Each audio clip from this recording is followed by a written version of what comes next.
Right now at 5, investigators discover a vehicle linked to an I-44 death investigation. Now we've got a few isolated storms out there this morning, a few more later this evening, and some of those could be strong. Plus, it's going to be hot. So look at that forecast, get you out the door coming up. Plus, we speak with local election officials about what voters need to know about write-in candidates. The 4 states' most watched news starts now. Well, good morning and welcome to the KOAM Morning News. It's 5 a.m. I'm Elise Noe. And I'm Chris Warner. It's now Thursday, and what is it, September the 19th. I always have to cheat off your cheat sheet there. Accessible for you. There's just so much that goes on, you know, you just forget what day. I I'm know it's right there with Thursday. you. Yeah. I just don't know what day of the month it is. It happens sometimes. I totally get it. I'm right there with you.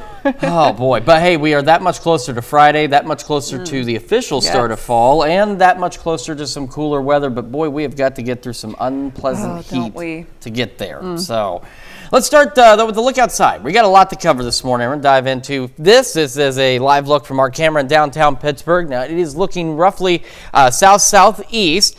And so far, we've got mostly cloudy skies. We've had a few sprinkles here and there. I even ran into a few on the way up here. Nothing crazy across the region, but we do have some thunderstorms out there, which we're going to look at. Our camera 7th and range line looking back to the northwest, also looking pretty good this morning, and at least so far. MoDOT camera 20th and range line looking down to the south, looking good so far as well. No major rainfall at this point, but that is going to begin to change. So let's start with this. Here's the Skywatch storm tracker. Here are those little showers I was talking about off on the Missouri side and just west of Pittsburgh. And then we have some thunderstorm activity and some heavier shower activity across parts of southeast Kansas. Most of this is expected to remain relatively isolated, but to the southwest of Erie, and we have some heavier rain down to the southeast of Fredonia. We got a single lightning strike with this little cell earlier this morning, but as you can see, it's been long enough ago that it has disappeared. Got some moderate showers right over Independence, another one to the west of Fredonia, and we have some thunderstorm activity to the northwest of Eureka out there, and this is where there's not a lot of lightning associated with it, but that's where the heaviest rain and the more thunderstorm activity is. And then again, these showers just to the east of Lamar around Mount Vernon. Earlier they were back toward Jasper County, parts of eastern Cherokee County out there. All of this activity kind of drifting to the east. You can see we had storms east of the 35 corridor, but those have kind of fizzled out, and we've had a few others flare up out there. We're really not expecting much from this morning. Future track by noon shows what's left of this activity kind of dying out, but as we head later into this evening, after about 6, that's when we're going to see another round of scattered showers and thunderstorms, and some of those could be strong, low-grade severe. So our tornado risk with these is very low, which is good. But we do have a low hail risk, and again, the greater concern is with damaging wind gusts out there of 60 miles an hour or maybe a little greater. And we'll go over all of this in detail here in just a moment. To get you out the door, though, quite mild, 74 in Joplin, 73 in Pittsburgh. Bear in mind, our average lows are into the upper 50s, so we are well above that. Take a look at Yates Center sitting at 78. Down to the southeast, a little cooler, upper 60s, Cassville, Bentonville, Monette, but still the rest of us hanging on to the 70s out there this morning. Those 70s, maybe a few isolated to widely scattered storms this morning when the bus picks up the kids. A little bit gusty winds today as well. 93 when that bus brings them home, partly cloudy. We'll have again isolated storms possible through about 11 a.m. By noon, they are done for a while. Partly cloudy skies into the early evening. And our highs today, low to mid 90s, heat index values up to 100 degrees out there. So again, a lot going on in the weather department today. We'll go over our thunderstorm chances and that cold front here in just a few more minutes. Elise? All right, Chris, thanks. Well, a new development in the investigation of a man found near Interstate 44. Authorities now have the car they had sought in the case. Someone had discovered the body in a ditch along the interstate near Joplin's Prigmore Street exit lane Monday afternoon, then notified law enforcement. Authorities identified the man as 63-year-old Jesse Gilmore from Oklahoma. Now, investigators had issued a public notice that they were seeking a specific car in connection with that case and gave the car's description and Oklahoma license number. Now, authorities say they have recovered that car in Independence, Missouri. They're still not giving details on the suspected cause of death, or how the car might be connected to the case. Well, a federal jury convicts a Joplin man and an Arkansas man of kidnapping a woman and holding her in a hotel room in Neosho, Missouri. The jury found both 51-year-old Freddie Tilton of Joplin and 39-year-old Alvin Boyer of Rogers, Arkansas, guilty of kidnapping and conspiracy to commit kidnapping. Authorities say Tilton beat and choked the woman in a room at the Boonslick Lodge in Neosho, rented for Tilton by Boyer. Now, sentencing will come at a later date, and you can read more about the case on our website, KOAMnewsnow.com. And to be the first to see breaking news, weather, and sports, you can download the KOAM News app. It's available free of charge on the Apple App Store and the Google Play Store. Just search for the KOAM News app. Well, OSHA, the federal agency that sets and enforces standards for workplace conditions, is pulling back on its plans for new regulations on fire departments. Originally, OSHA planned to make a number of changes, including requiring fire trucks be no more than 15 years old. But the proposal drew concerns from firefighters across the country, as well as some lawmakers concerned about the financial burden it would put on volunteer departments. OSHA now says it's reevaluating the proposed changes. Well, Freeman Health System announces its new president and CEO. Tom Keller has served as president and CEO of Ozarks Healthcare in West Plains, Missouri for more than a decade. Before joining Ozarks Healthcare in 2014, Keller served as chief operating officer at St. Anthony Shawnee Hospital in Oklahoma and as CEO of West Valley Hospital and Phoenix Memorial Hospital in the Phoenix area. On December 1st, Keller will take the reins at Freeman from Paula Baker, who announced her retirement earlier this year. Baker served in the position for 13 years. Well, Freeman Health System yesterday celebrated its dialysis patients. They kicked off patient engagement days for the 11th year. This year's event is themed Magical Care on the Yellow Brick Road to Health.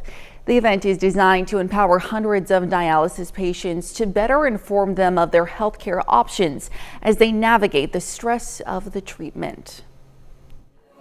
Well, they have some education stations to stop at, some things to help keep them healthy. And then we have 3 transplant centers here. Our ESRD, which is end-stage renal disease network representative, is here. And then we have some home health and some different like hospice and different companies that services they might need. Now, the event continues today from 10 a.m. to 2 p.m. in the Freeman East Hospital conference rooms. With the November election less than 2 months away, voters across the 4 states are looking at who the candidates are. The voters aren't necessarily limited to just who's listed on the ballots. KOAM Samantha Walker spoke with election officials to find out what voters need to know about write-in candidates. During election season, you might see on ballots the option to write in a candidate for an elected position, whether it be local, state, or national. A write-in candidate is someone voters can put down whose name does not appear on a printed ballot. Maybe they didn't know they wanted to run prior to the original deadline to get onto the ballot. Or maybe someone could also decide they want to continue. They might have lost at a primary and they want to continue running and try again at the general. Now, rules for write-in candidates can change between states. Such as in Kansas, candidates wanting to be able to be written in as candidates on the ballot need to pre-register with their county or the state. That same sort of filing is required for write-in candidates in Missouri, as well as 31 other states. If someone does not file as a write-in candidate ahead of the election, any votes for them will not count. It doesn't matter how many votes they get. Even if they win, they would still not receive that victory, that office. So Donald Duck usually doesn't count. Minnie Mouse doesn't count. We have very creative voters sometimes that put those things in. But they might write in a name that hasn't certified, and that would be probably disappointing to them if they didn't understand how that actually worked. For voters who wish to vote for a write-in candidate, ballots will have a space provided, when applicable, for you to put a name. Make sure to fill in the oval so that the machine, the counter, can read that and throw it into a different spot for the teams to separate that so the write-ins could be counted at night. I'm Samantha Walker, KOAM News. 9 states do not allow write-in candidates, and those states include Oklahoma and Arkansas. You can find more election resources on our website, KOAMnewsnow.com/elections. And that's a look at this morning's top stories and weather in our first 7 minutes coming up on the KOAM Morning News. Patrick Mahomes and Andy Reid talk about welcoming Kareem Hunt back to the Chiefs. Plus, an entangled humpback whale is rescued off the coast of Canada after days of trying to free the animal. And we have another hot and partly cloudy day today. We'll have what to expect with Chris Warner in the Skywatch Weather Center. You're watching the KOAM Morning News. We'll be right back. Well, as the Chiefs prepare for their Week 3 battle with the Falcons, they move running back Isaiah Pacheco to the injured reserve. That leads to the Chiefs signing Kareem Hunt to their practice squad. And you may remember Hunt was a 1,000-yard rusher for the Chiefs as their primary tailback his rookie season in 2017. He was released abruptly in November of 2018 after a video surfaced of him pushing a woman to the ground and kicking her in a hotel hallway. Hunt has spent the last 5 seasons with the Cleveland Browns. Obviously, Kareem was a close friend of mine while he was here. Just being in the same draft class, everything like that. He came to my wedding. But obviously, he went to Cleveland, has had a good career there, has learned and become a better person, and I'm glad to have him back now. And let's get him accustomed to the offense and see how fast we can get him out there. Publicly, just thought he needed a change of scenery and get some help and take care of business there. And, we felt like he did that. He did a nice job in Cleveland. And we talked to the people there, and there were no issues there. College basketball season isn't too far down the road. Yesterday morning, Kansas and Arkansas men's hoops announced the date of their 2024 preseason exhibition. The Jayhawks will travel to Fayetteville on Friday, October 25th. That will be one of the first looks that Razorback fans get at new head coach John Calipari, who left Kentucky for Arkansas this April. KU, of course, is led by Bill Self in his 22nd season in Lawrence. Over to Major League Baseball, the Royals have just 12 games remaining in the regular season. ESPN's playoff predictor gives them a 93% chance of making the postseason. A win would greatly increase those odds. Kansas City plays its third and final game of the series against the Tigers last night, and the Royals lose 4-2. They get swept by Detroit and have now lost 4 in a row with just 11 games remaining in the regular season. This result takes on extra importance because of the current state of the AL wildcard race. And here's a look at how things currently sit for the American League wildcard. The top 3 teams all make the postseason. Royals currently have the number 2 spot. They lose last night, but so do the Twins, which means the Royals still have a 1.5 game lead on them. But the Tigers, fresh off sweeping Kansas City, are only a half game behind Minnesota. Still to come, new research shows that eating healthy foods can combat cognitive decline. Plus, another check of that hot, toasty, and somewhat rainy forecast when we come back. Welcome back to the KOAM Morning News. It is now 5:18 on this Thursday morning. We're going to start with the Skywatch Storm Tracker, where we've still got some light shower activity out in southwest Missouri, some heavier rain in parts of southeast Kansas, and one lone actual thunderstorm that's up in Greenwood County. We'll start first with this activity. So to the southwest of Erie, we've got some light showers, heavier showers just to the west of that, east of 75, and we've got a moderate shower getting ready to roll into Fredonia right now. And then back to the northwest of that, we did have some storms stretching all the way back east of the 35 corridor. Those have fizzled out. The only actual thunderstorm now is this one that's north of Eureka in Greenwood County, roughly in between Eureka and Emporia, straddling 335 out there, heading up towards Burlington at this point. And then we have the showers. A few light showers along 160 near Lamar, just to the west of Greenfield, and some light shower activity north of Mount Vernon. Outside of that, not a lot going on on at this point, and that's how the morning is expected to be. So you see where we had these storms east of 35, they kind of went away. The only storm we have right now is this one in northern Greenwood County. And while it was kind of lifting northeast, it's starting to take a slightly more easterly track. So Yates Center, Burlington, you may be in its path. It's not strong, it's not severe, nor is it expected to be. But just a heads up, there's a thunderstorm knocking on your back door. Now later this evening is when we have that chance for some strong to low-grade severe storms. Now at this point, our tornado risk is very low. As we've discussed with severe weather, it's technically really never zero, but when it's not highlighted, that means the risk is extraordinarily low. The greater concern is going to be with wind and hail. We have a low hail risk across a good portion of the area. The wind risk encompasses just about the entire area, with an elevated risk across parts of southeastern Kansas, northern Oklahoma as well, and that's where we could see some of those winds 60, maybe 70 miles an hour. That's going to be the greater concern with any storms we see. So future track by noon, this is the activity we're seeing out there now, just kind of some decaying showers crossing into southwest Missouri around Nevada. The side of that, it's going to be dry, it's going to be hot, it's going to be muggy out there. We're talking heat index values today up to about 100. It'll be after 6 this evening across southeastern Kansas. Let's say Yates Center, Fredonia, Coffeyville, Bartlesville. That zone will be where these storms begin, and they'll begin to push eastward across the area, and they'll be able, these are the ones that will have that attendant threat for strong to severe activity, and they will push east into Missouri around 9 o'clock, so kind of straddling the I-49 corridor, and they'll continue for a little bit. We'll have a few isolated showers, maybe a couple of storms overnight, and as we get past, say, 2 a.m., shower activity, thunderstorm activity clears out. Our Friday, we are dry and we're even hotter tomorrow as we go into the mid to upper 90s across the area. And then by late Friday, we're looking at that possibility overnight of maybe a few isolated showers. And then Saturday begins our slightly better chances. Initially, we'll have isolated to widely scattered storms. Most of us will be dry for the majority of Saturday. But Saturday evening, as we get this boundary in here, that's when we'll start to see around 6, 7 o'clock more thunderstorm activity across southeast Kansas. And you can see as we go into early Sunday morning,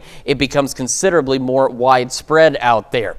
So that's a lot to keep an eye on. Again, the only severe risk we have so far highlighted is for the sea. Otherwise, hot heading into the weekend. We got the thunderstorms Saturday into Sunday, and then we'll actually have some fall-like temperatures, or at least briefly fall-like temperatures as we head into the next work week. That's checking your forecast. We are going to be back with Health Watch right after this. Well, topping Health Watch this morning. Eating healthy foods are good for your waistline and can, in some cases, benefit the brain. The MIND diet, which is largely Mediterranean-based, was developed to combat cognitive decline and lower blood pressure. And it has shown some success, according to a study published Wednesday in the journal Neurology. Researchers say those who followed the MIND diet for a decade had less risk of problems related to thinking, concentration, and memory lapses. The study followed more than 14,000 people. Among the foods considered brain healthy, vegetables, beans, nuts, seafood, and poultry. Researchers say patients who want to preserve their cognitive function should reduce consumption of red meat, cheese, and pastries. Well, authorities are investigating the source of medical waste that washed up along the Delaware and Virginia coastline on the Delmarva Peninsula. The waste included syringes and feminine hygiene products. It first appeared on Shoreline Sunday. Hunter Landed reports from the Maryland shore. The beach in Ocean City was quite empty on Tuesday afternoon. But the good news, the town says there's no more medical waste on the coast. Now, all that's left behind on the sand are footprints, seagulls, and vacationers eager to get back in the water. City manager for Ocean City, Terry McGeehan, tells WBOC the town is assisting the Maryland Department of Emergency Management with the investigation into the debris' origin. They're the lead. Now they may hand that off to the appropriate department. The MDEM is kind of the clearinghouse for the state when you head into situations like this. McGeehan says it'll be some time before the beach returns to normal. We will reevaluate tomorrow. We've asked the health department to look into if there's any water quality testing or anything like that they want to do.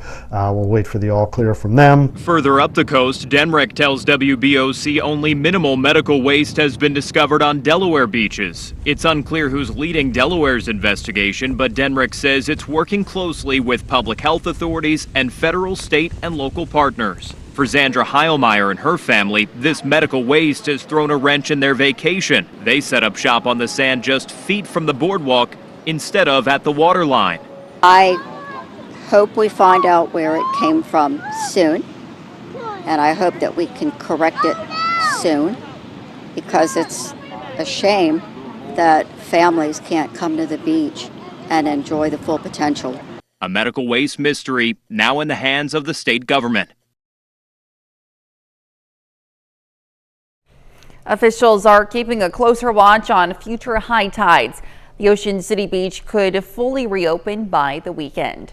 And that's a look at some of today's top health stories. You're watching the KOAM Morning News. And we're keeping an eye on some scattered showers and thunderstorms out there this morning. It's going to be hot, more rain this evening, the latest when we come back. Right now at 5:30, the Miami School District holds a public meeting to discuss the search for a new superintendent. And we've got a few scattered showers, a couple of thunderstorms out there this morning, better chances this evening, and very hot temperatures. The latest on that forecast gets you out the door coming up. Plus, how the Neosho, Missouri Recycling Center is giving thrown out books some new life. The 4 states' most watched news starts now. Well, good morning and welcome to the KOAM Morning News. It's 5:30. I'm Elise Snowy. I'm Chris Warner. It's Thursday. It's September the 19th. Thank you all for, of course, joining us. And we haven't mentioned in a while, but just as a reminder, of course, we're live on the air, but we're also streaming live on KOAM Plus, which you can get for your smart TV, and it's super easy to do. Yes. And that way you can watch the news all day long. Sounds like fun. Hey, CNN's made a successful career out of it, so why not join in? Absolutely. And of course, you can keep up on the latest weather and everything on there as well. Since we are live right now, we're going to bring you some live weather right now, and we'll start with a live look outside from our camera in downtown Pittsburgh. Looking pretty good. We got mostly cloudy skies out there this morning. We've had a few light showers here and there. We've got a couple of thunderstorms out there as well. You can see from our camera 7th and range line, we've got the moonlight. Right here, you can kind of see some of those clouds being highlighted out there. But again, it's otherwise mostly cloudy. MoDOT camera, 20th and range line, looking back to the south, looking pretty good as well so far this morning. So here's a look at Skywatch Storm Tracker. There's some of those light showers out there. Get some slightly more moderate rainfall in parts of southeast Kansas. And we have a thunderstorm. We're going to start with this rainfall. That is to the south of Erie, just north of Parsons. And this one just kind of stretching right along 169 out there, all the way down to 400. Nothing strong. Nothing severe, and there's actually not even any lightning being detected with these showers out there, and there's one right over Fredonia now. Yates Center, you're probably getting some light sprinkles, but you've got this thunderstorm off to your west. It's north of Eureka, just north of 54 into Greenwood County. It's not strong, it's not severe. It was moving northeasterly, but it's starting to take a turn. We'll get it in a moment. And we've got some light showers back toward Greenfield, Mount Vernon, and to the northeast of Monette. So this little storm here was moving northeast. It is starting to take a more of an easterly turn, so Yates Center probably going to get in on some heavier rain soon. What we're seeing now will eventually begin to die out. By noon, it is gone. We are hot, we are muggy, we are sunny, and then we'll have after 6 another round of thunderstorms start to build into southeast Kansas and northeast Oklahoma, and that does come with a low risk for some hail. We now have an elevated risk for some damaging wind gusts out there, so that's something to keep in mind. Quick look at temperatures: 74 Joplin and Pittsburgh, and across the area. Off to the southeast, a little cooler, some upper 60s, but the rest of us mid and upper 70s out there to start the day, so well above where we should be. Again, a couple isolated showers, maybe a rumble of thunder when the kids get on the bus. 71, partly cloudy, hot and muggy when the bus brings them back home. About 93 out there, and south winds gusting upwards of 20. Partly cloudy through most of the day. Again, it won't be until after 6 we see another round of storms, so in the interim, we also have to deal with this. Heat index values today approaching 100 degrees, so make sure you're taking precautions out there. We'll go over these thunderstorms with you in more detail and that cold front this weekend here in just a few more minutes. Elise? All right, Chris, thanks. Well, the Oklahoma State School Board Association held a focus group meeting last night in search for the next superintendent of Miami Public Schools. The goal for last night's session at the high school was to get community staff members and administrators together to gather vital input about the qualifications they hope to find in a candidate. Among those qualifications is someone who is involved in the community, as well as someone who keeps students their #1 focus. We want the buy-in and the feedback from the community because ultimately this person is going to be shaping the vision for the district, and if we don't have that community and that stakeholder input, then it makes it really hard to be able to make sure that that person is leading with the vision of the community in mind. For those who couldn't attend, the district has an online community survey available on the school's website through October 4th.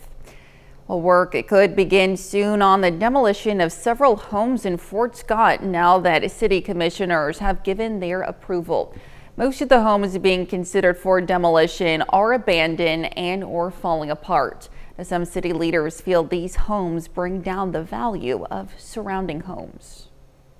What we do is if we see a house that's dilapidating, falling in, we send a letter to the homeowner to basically let them know that they need to bring the house up to codes.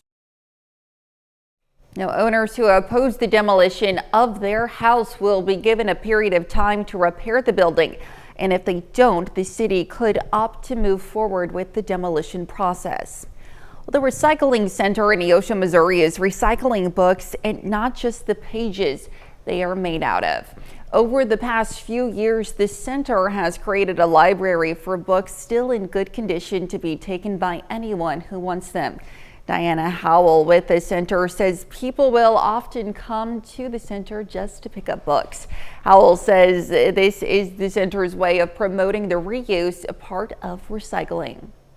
It makes me feel good that we're doing a purpose here. We want to give back to the community, and if it's just a book that somebody has spare time to read, I can never keep enough Westerns on the shelf, but it's very satisfying, very fulfilling to do that for people. This year alone, more than 650 tons of material has been processed by the center. Well, students from all over Southeast Kansas got the chance to discover future opportunities yesterday morning at the Northeast High School's College Career Fair. Hundreds of 7th through 12th grade students attended the fair, and local businesses and vendors were available for students to meet with as they explore future avenues to success. How we got to know about the stuff so we can do them and what we know about it when we grow up. Talking to the staff, they're really nice. I like learning about what we're going to learn about and what we could go into. The fair offered several breakout sessions, including one with our very own Tanya Bach. And as a look at our top news stories coming up this half hour on the KOAM Morning News. Doctors Without Borders, an organization that provides assistance to the homeless and migrants, shut down operations in Russia after 32 years. Plus, another round of explosions of communication devices went off in Lebanon, leaving thousands injured. We'll have the latest. You're watching the KOAM Morning News. Topping World Watch, a whale rescue in Canada this week. It's Canadian news capturing video of the humpback whale who was entangled in various lines and floats off British Columbia. A nearby crew heading to the scene working for several days to free the animal. They believe the humpback became trapped after collecting gears and lines over the course of several weeks. Well, Russia's Justice Ministry removes the Red Cross authorization to operate in the country. The nonprofit organization has worked in Russia since 1992, providing assistance to the homeless and migrants and general health care to those with tuberculosis or AIDS. But now Russia is taking the Red Cross off of its register of foreign non-governmental organizations, forcing it to shut down its work. And the Moscow branch says it will still keep its office in the city. It's part of a broader move by Russia to ban international organizations that could pose a threat to the Kremlin. Well, there was another round of explosions of communication devices in Lebanon yesterday. This follows a pager blast which left at least a dozen dead and thousands injured. A senior U.S. official tells us that Israel is behind the attacks. Nate Foy has the latest from Tel Aviv. A second wave of explosions in Lebanon, this time coming from handheld radios used by Hezbollah terrorists. Here you see several detonate in Beirut. This blast interrupted a funeral for 3 terrorists killed yesterday. A senior U.S. official tells Fox Israel is behind the explosions that took their lives. Israel embedded explosive devices in pagers delivered to Hezbollah terrorists in recent months. With more communication devices compromised today, Israel's infiltration of Hezbollah's supply chain is clear. Israel will spend a decade developing sources using human intelligence and signal intelligence to be able to infiltrate the highest ranks of Hezbollah. Lebanon's health minister says at least 32 people are dead and more than 3,200 others wounded from both rounds of explosions. Hamas extended support for Hezbollah, writing, quote, "We strongly condemn the renewed and ongoing Zionist aggression against the brotherly Lebanese people." Overnight Israeli airstrikes hit several Hezbollah targets in southern Lebanon. A top Israeli battalion arrived near the Lebanese border. Defense Minister Yoav Gallant said Israel is entering a new phase of the war, and the IDF is ready. Hezbollah is again vowing revenge against Israel. Prime Minister Benjamin Netanyahu is promising a more secure northern border. We will return the residents of the north securely to their homes. U.S. Secretary of State Antony Blinken met with Egyptian leaders today, reiterating that the U.S. didn't know about any attack on Hezbollah beforehand. It's imperative that everyone avoid taking steps that could further escalate or spread the conflict. The leader of Hezbollah, Hassan Nasrallah, is scheduled to make a speech tomorrow. Until then, all eyes will be on the northern border as Israel awaits the retaliation for both rounds of explosions. And that's a look at some of your biggest headlines from around the world. We'll be right back. Welcome back to the KOAM Morning News. It is 5:45 on this Thursday morning, and we're starting with the Skywatch Storm Tracker, where we do have some showers and even some thunderstorms out there. We're going to start with the moderate rainfall. We've had this cell pick up a little bit. Again, it's not a thunderstorm or anything quite like that, but some heavier rain now south of Independence, paralleling 160, and just to the east of 75. Some heavier showers, or at least some moderate showers, now to the west of Parsons along 400, and then we've got another one right over Fredonia at this point. All this activity to the south of Erie. And then we've got this thunderstorm up here. So we've got probably about half dozen or so lightning strikes with this storm. It has been cycling and just kind of growing out there. I was just checking on it. It's got some very small hail. It's not at severe status whatsoever. It's not even really at strong storm status, but it is something to watch because of all the thunderstorm activity out there. That's the only one that's actually trying to do something at least. But it is bringing some pretty heavy rainfall to parts of Greenwood County as well. Got a few, again, light sprinkles and showers south of Greenfield and around the Mount Vernon area in Missouri. So this is the storm. If you watch it, and you can see initially this activity was lifting northeast almost, but it seems to have eaten up all of this energy and is now taking this easterly type turn. So Yates Center, you're going to be up next for this. It's got a lot of heavy rain. It's got some lightning. Of course, lightning can be dangerous and deadly whether the storm is severe or not. So we'll keep an eye on that for you. Now, our better chances, unfortunately, for some strong severe storms are later this evening. Our tornado risk is very low, but we do have a low hail risk across a good portion of the area, roughly I-44 and points north. And then an elevated wind risk across a good portion of southeast Kansas, and then the low wind risk for most of the area. As we're talking in that elevated zone, we could see wind gusts upwards of 60, possibly 70 miles an hour. And that's going to be the greatest concern with any of the thunderstorms that we see later this evening. Future Track is picking up on what's out there now. By noon, it expects it to be a dying batch of light showers as it crosses into Missouri. Outside of that, we are looking at partly cloudy skies. It is going to be hot. It is going to be muggy. It is going to be unpleasant, to say the least, especially as we're getting into the second half of September here. Not like that at all. By 6, 7 o'clock, is where we start to see showers and storms developing across Kansas and into northeastern Oklahoma. These will continue to push to the east. These are the ones that are going to have the better opportunity to strengthen and become strong to potentially severe. And they will continue as we go later into the evening. By 9, the main thunderstorm complex is beginning to push off into Missouri. And we still have some isolated showers and a couple of thunderstorms across Kansas and Oklahoma. And that will continue very isolated activity into the overnight hours. And by about 2 o'clock or so, that's it. They're done. For our Friday, We're looking at mostly clear skies, if not just straight up sunny skies. Temperatures will be even hotter tomorrow than they are today. An isolated shower or storm will be possible late Friday evening, but it won't be until Saturday that we'll have our next best window of scattered showers and storms. Now, initially on Saturday, we're looking at isolated, maybe pop-up storms, but as we go late into the evening, that's where we're going to see more organized shower and thunderstorm activity. And the later we go Saturday and into early Sunday morning, you can see we've got more widespread shower and thunderstorm activity. Now, at this point for Sunday, Saturday night into Sunday, we don't have any severe areas highlighted, which is good news, but we'll keep an eye on it and just see how this all evolves. But one way or the other, we're finally going to get some actual rainfall across the area. Right now in Joplin, it is 74. Winds are south at 9, and as mentioned, skies are mostly cloudy. We got that warm air getting forced into central Kansas. Ahead of that, some of our southeastern communities, upper 60s. The rest of us, for the most part, mid to upper 70s to start the day, and we should be in the upper 50s. We'll have the opportunity for isolated to widely scattered storms through about noon, as we showed you on Future Track, and they'll begin to die out. And we'll be about mid-80s by 11 o'clock. Highs today to the low to mid-90s. Heat index values up to 100. Same for tomorrow for the heat index values. Temperatures upper 90s. Still hot Saturday as well. Thunderstorm chances out there, and then that cold front pushes in and at least briefly looks to bring our temperatures back down for a little bit next week. That's a check of your forecast. We'll be back with more right after this. Well, a print from one of the world's most famous living artists was recently stolen during a brazen smash and grab job, and the whole thing was caught on camera. Jeremy Roth has today's Take a Look at This.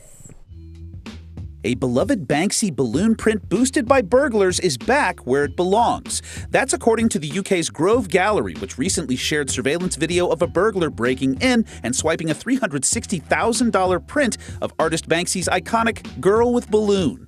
The gallery's manager told media outlets he was horrified when he found the smashed door and an empty spot where the famous print had hung. Girl with Balloon started as graffiti art under London's famous Waterloo Bridge and later became arguably Banksy's most recognizable work. The artist even famously pulled an impromptu stunt destroying a sold print of Balloon at an auction in 2018. That semi-shredded print later resold for a whopping $25 million. As for the recent smash and grab swiping, the thieves' coup was short-lived. Less than a week later, 2 arrests had been made and the work was back in the gallery and even renamed Stolen Girl ahead of a special viewing. From swiped art to sunken MARTA cars.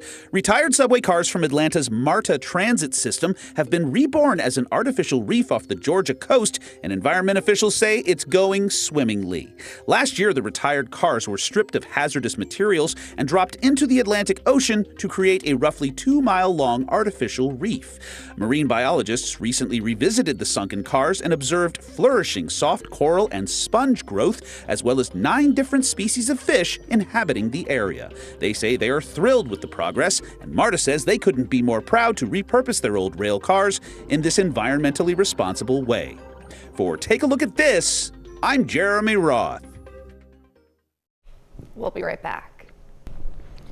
Well, 2 special guests are greeting travelers at Phoenix Mesa Gateway Airport. Kip and Napoleon are not regular alpacas.